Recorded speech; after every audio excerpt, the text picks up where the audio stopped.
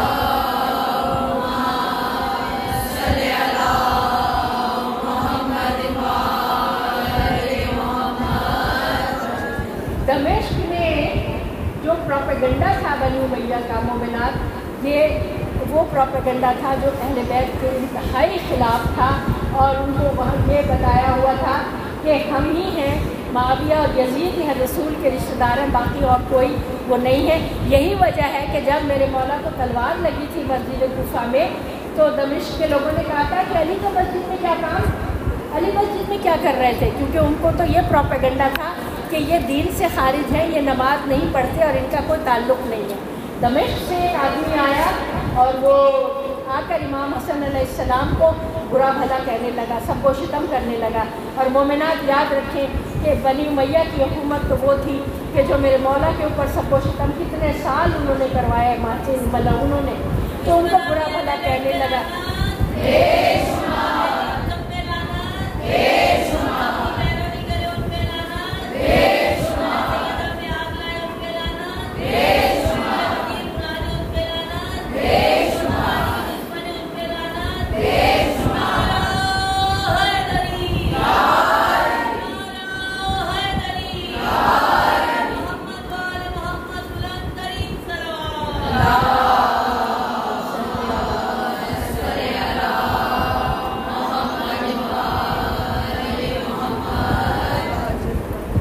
بھلا کہنے لگا۔ میرے امام حسن کا دسترخوان تو مدینے میں مشہور تھا کہ آپ کے دسترخوان پر ہر آدمی آ کر اپنی دوسرے آپ نے اسے کہا کہ اگر تو بھوکا ہے تو آ میں تجھے کھانا کھلاؤں، اور اگر تو تھکا ہوا ہے تو آ کے آرام کر لے، اگر تجھے سواری کی ضرورت ہے تو تجھے میں سواری مہیا کرتا ہوں، اگر تجھے لباس کی ضرورت ہے تو میں تجھے لباس مہیا کرتا ہوں۔ وہ اپنی سواری سے اترا اور کہنے لگا اس سے پہلے تو میں آپ سے دشمنی رکھتا تھا، لیکن آج میں آپ سے بڑھ کے مجھے کوئی عزیز نہیں ہے۔ مومنات یہ ہے اس نے خود کی طاقت۔ اسی طرح میرے چوتھے امام زین العابدین علیہ السلام